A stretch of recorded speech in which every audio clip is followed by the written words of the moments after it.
Welcome to ILTV Security Brief. I'm Kalev Ben David. Each week, we focus on the latest developments in security and defense relating to Israel and the Middle East, impacting on this region and beyond. And we start with our top items of the past week.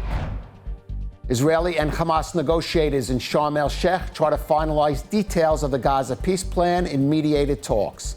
President Trump says the negotiations are proceeding rapidly and expresses optimism that the first phase of the deal, which sees the freeing of all 48 Israeli hostages for a partial IDF withdrawal from Gaza and release of Palestinian security prisoners, will be completed soon. Israeli forces halted their advance into Gaza City and assumed defensive positions as truce talks got underway. But the IDF says it will continue to act against any threats, launching several airstrikes at targets in Gaza in response to attacks directed against its troops and the launching of rockets at Israeli communities. The Houthis continue to fire missiles and drones from Yemen against targets in Israel, all of which are intercepted by air defense systems. The Eilat municipality installs 10 bomb shelters on the city's beaches and sports fields in response to last month's deadly Houthi drone strike on the Red Sea resort.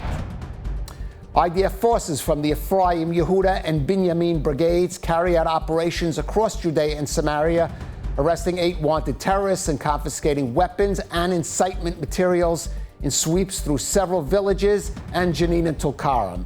In Hebron, troops carry out the demolition of the home of the terrorist who killed 7 people at the Jaffa light rail station a year ago. The IDF eliminates 3 Hezbollah terrorists in separate strikes in South Lebanon. One of those targets, Mahmoud Ali Issa, was responsible for taking over homes in border area villages to use to store weapons and serve as surveillance outposts. And now our big story. As Israel marks 2 years since the October 7th attack, it anxiously awaits the results of negotiations in Egypt to determine whether a deal has or has not been reached that will see the release of all 48 remaining hostages and a halt to the fighting in Gaza. Well, that part of the agreement is clear, but it's the details of what comes later that remain murky and critical. Will Hamas really disarm? And if so, who will carry out and monitor that decommissioning of its weapons? Who will really govern Gaza after the IDF withdraws? And even more crucially, what kind of security arrangements and guarantees will be in place to ensure that another October 7th or anything close to it never happens again? All of this will require fateful decisions on the part of the Israeli government, especially Prime Minister Netanyahu. Here's what he had to say about the deal. But I think first you have to finish the job. You have to finish the Gaza war, which I hope to do very soon with President Trump's help. Let's get it over with. But we can't get it over with and leave Hamas there in power, aiming, its rockets at us. That's not getting it over with.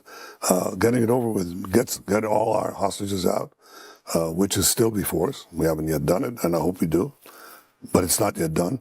And then also get Hamas out of power in Gaza. Make sure that Gaza never again poses a threat to Israel or to the peace of the region and the world. Well, joining us now for more is the former chief of staff for Prime Minister Netanyahu, Harow, who is also author of the book about that time titled My Brother's Keeper, Netanyahu, Obama, and the Year of Terror and Conflict That Changed the Middle East Forever. Harow, thank you for joining us on ILTV Security Brief. Well, before we look ahead or even look at what's happening now, let's just try to understand and help us understand how we got to this point. Prime Minister Netanyahu's decision to accept this deal, move ahead with this deal, and enter into these sort of final negotiations with Hamas? I think there's many, many considerations that come into play when you talk about a prime minister and the decisions that he has to make, and together with him, the security cabinet and then the larger government. Obviously, there is the wear and tear on our military that has been in constant battle for 2 years and 1 day now. And when you add to that the psychological and emotional weight that all Israelis have been carrying around for this period with the hostages in Gaza, I think that there was a readiness from a psychological perspective and from a national perspective to try and bring this to a close. Now, marry that with the tremendous security success that we've had post-October 7th with regard to Hezbollah in Lebanon, with the change of regime in Syria, the Iranian nuclear facilities, and so on and so forth. And I think that the damage that we have done in Gaza is so significant that it would be very hard to look at it as anything but tremendous Israeli success. And I think it's reached the point where the Prime Minister and the government recognize that in order to secure the 3 points that the Israeli government demanded, that they're going to have to go ahead with this deal. Those 3 points, number one was the return of all the hostages, all 48 of them. Number two was complete removal of Hamas from any position of power or governance. And number three was the demilitarization of Gaza. All three of those components seem to be in the deal as we know it today. And I, quite frankly, don't believe that Prime Minister Netanyahu or this government would move ahead without those three very crucial components. Right. Well, we'll break down some of those points. The latter 2 points are more in the future. Right now, we're looking at the immediate deal, the release, the first stage, release of 48 hostages, partial Israeli withdrawal of Gaza, still reportedly under discussion, and the release of Palestinian security prisoners. This has happened in the past, but it's going to be very difficult this time. We know Hamas is demanding the release of some of the worst murderers, even some of the Nukhba terrorists, even the body of Yahya Sinwar, reportedly, they're asking for. This would be difficult. Now, you've written, in fact, in your book about the consequences of the Gilad Shalit deal and rearresting some of those terrorists later on. So just talk about even just the challenge of that going forward in order to, of course, get back to 48 hostages. For sure. I mean, it's a dilemma that the state of Israel has dealt with really from our inception until today. It's interesting, and it's something that I note in the book and is well known, how Prime Minister Netanyahu really was the father of not negotiating with terrorists. And he said that position many times. And it's something that has come up many times throughout the years. And I can tell you, taking you back to the Gilad Shalit debate within the Prime Minister's office, the most stringent opponent to any type of release was really Minister Ron Dermer, who felt very strongly that you cannot release these murderers if you want to avoid future kidnappings.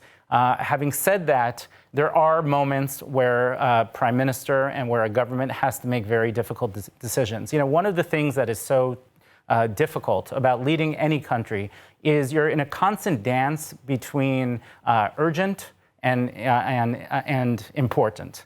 And there are times where the two sort of merge, and you're faced with challenges that bring you to a decision point that you may not love, but you understand that there's broader strategic value involved in it. And I think that that is this type of moment that we're facing today. Right. Now, you talked about the other key points for Israel, the decommissioning of weapons, of course, and setting up some kind of post-Hamas governance. Of course, there are those who are skeptical that Hamas will carry that through. There are some that even say Prime Minister Netanyahu strategically is thinking that that won't happen and that eventually Israel will have to go in and have the freedom to do the job. I mean, what's your thinking about it? Again, in your book, you talk about the Prime Minister as a strategic thinker, formed by his years in the army, his time with Sayeret Matkal, the elite unit. So tell us about how you think he's looking at that future, those future challenges to Israel in this deal. Well, I think from that perspective, we have a glimpse of what we're going to face, the potential challenge that we're going to face, just by looking towards the north, looking towards Lebanon. When we reached the ceasefire agreement with Lebanon, with Hezbollah, the fear amongst Israelis, rightfully so, was that it would be more of the same, that we would go back to the policies of talking tough but taking little action. And I think that this government and the IDF made it very clear on day one that we are not going to allow that type of threat to rebuild itself on Israel's northern border. That same test is going to face this leadership and the leadership of Israel for years to come. If we are reluctant, if we're hesitant in attacking Hamas as they try to rebuild, because there's no question that they're going to. This is not a peace agreement similar to, say, Sadat and Begin, where the Egyptians, changed colors. This is an agreement where you have a terrorist organization recognized as such by the international community who hasn't changed their charter to destroy the state of Israel and kill as many Jews as they can, not only in Israel, but globally. And they're going to continue to do that. The challenge that we're going to face and the test for our leadership is, are we going to make sure that they don't rebuild? And that we'll have to wait and see. Right. Now, some of the key players that may be involved there, certainly countries like Egypt, the Gulf states, but also Qatar and Turkey, who have been involved in the negotiating process, are reportedly and representatives in Sharm el-Sheikh pressuring Hamas. But the involvement of those countries, in particular Qatar and its relationship with Israel, and the way it's been handled by Prime Minister Netanyahu and some members of his office, has been called to question. How do you see about how Israel is going to have to deal with Qatar moving forward as it deals with changing the situation on the ground in Gaza? So I think that the burden of proof here really is on Qatar just as much, if not more, than it is on Israel. Qatar poses a challenge to Israel and to the West, not because of their military capabilities, but because of the financing that they provide, not only to Hamas, but through Al Jazeera, to really anti-Western media and anti-Western action around the world. We see it on college campuses in the United States, and we see it through many other channels. The big question is going to be, is Qatar really turning towards the United States? Obviously, there are other regional challenges that Qatar faces vis-a-vis Iran and some other challenges that the U.S. is involved in the region. And that really, to me, is the big question. Is Qatar siding with the United States, or is this a continuation of the relationship that they've had with the United States, which was very positive, but they continued to, support and fund terrorism around the world? I think that we saw a glimpse of what could be just yesterday with Al Jazeera in one of their programs actually calling on Hamas to disarm in Gaza. It was done in their language, on their channel. Now, is that a sign of changing times, or is that just a temporary blip on the radar that is basically trying to fool us into, concessions? Right. And keeping an eye, the focus on the region, you mentioned, of course, some of the considerations leading Prime Minister Netanyahu to make this decision, to go for this deal. Of course, above, first and foremost, the hostages and concern about the Israeli soldiers and society. But there is beyond that, and it's not written in the agreement, the promise of extending Israel's alliances across the Middle East, extending the Abraham Accords. Of course, that's something that President Trump speaks so forcefully about. Prime Minister Netanyahu, understandably, has to be somewhat circumspect. But what's your view of how that much plays in his thinking, and what are the realistic prospects of that?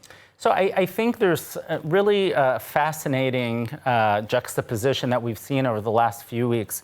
Just a few weeks ago at the UN, the European leaders and the European countries all came out in support of a Palestinian state against the wishes of Israel and against the wishes of the United States. And here we are, just a few days after that, watching all of these Gulf countries and Muslim countries around the world side with the United States and Israel in an agreement in pressuring Hamas.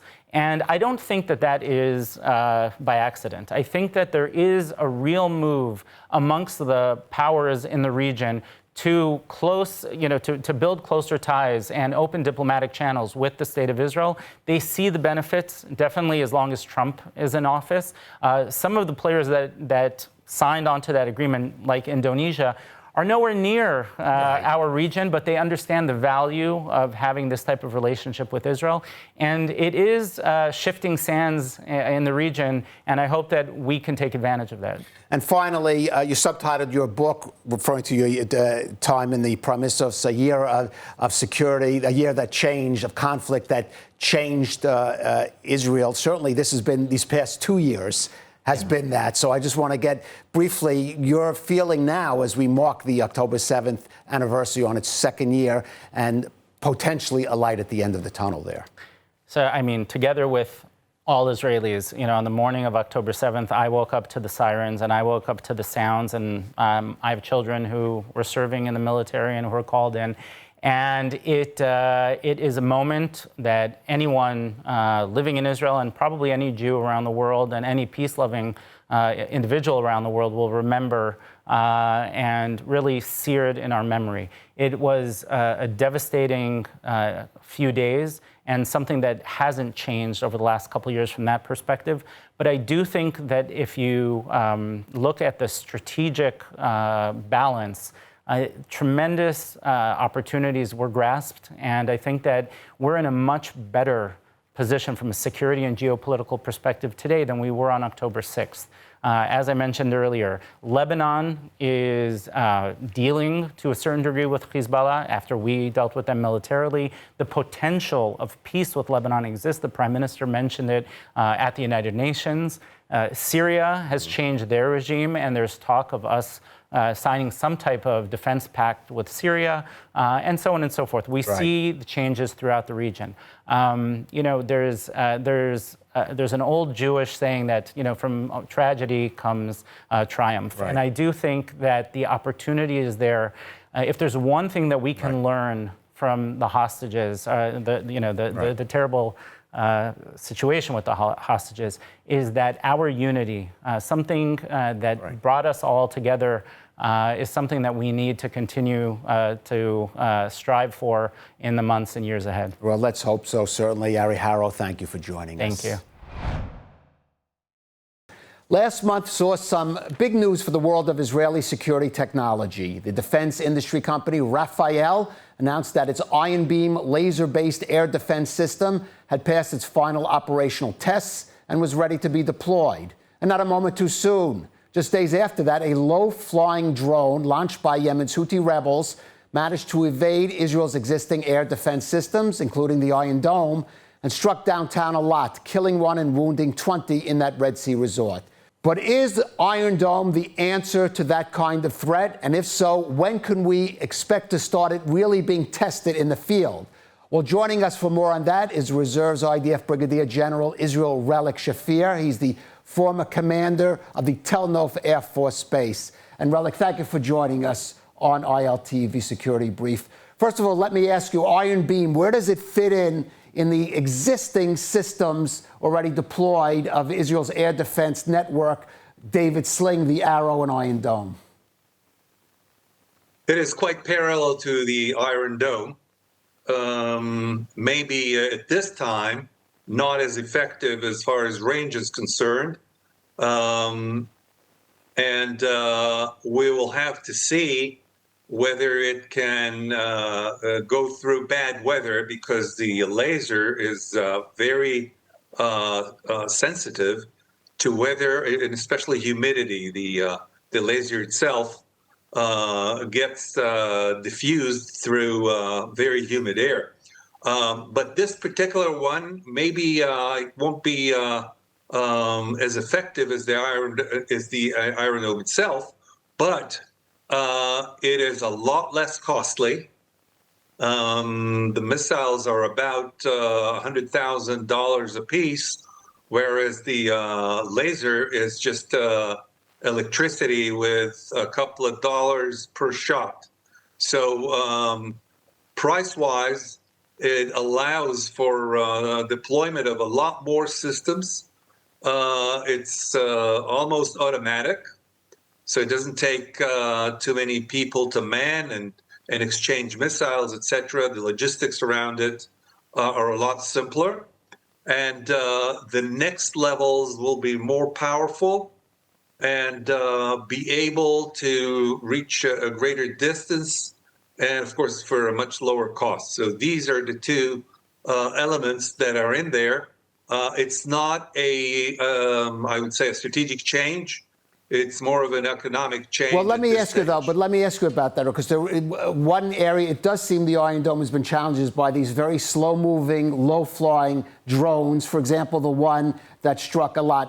Would Iron Beam prove a more effective method in trying to deter that kind of threat? Okay, there are two elements that need to be taken into account. First of all, is discovering by radar where the target is. As far as that's concerned, if you can't see it, you can't shoot it either way. So that's one element that there'll be no change at this particular time. And the other one is the hit ratio. The Iron Dome looks for heat emanating from the drone itself, which is pretty low. So it may have, you may need 2 missiles per target, whereas the laser just has to see the target itself and dwell in it for several hundreds of a second in order to destroy it. So unfortunately, there's no great improvement there in that area. Right. And briefly, how soon could we expect it to be deployed? The mayor of Eilat was already talking about trying to get it into the city even in the coming weeks. Well, you know, because it's new and it I would say, invigorates the imagination of having a laser gun, so to speak. But as far as effectivity against those drones is concerned, we're not going to see a big change, so it doesn't really matter whether it's deployed sooner or later.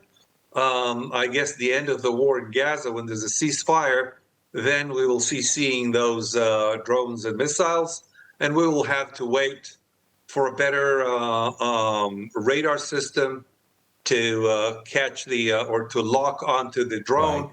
And to a larger scale laser to shoot it down. All right, hopefully that will becoming sometime down the line soon. Relik Shafir, thank you for joining us on ILTV.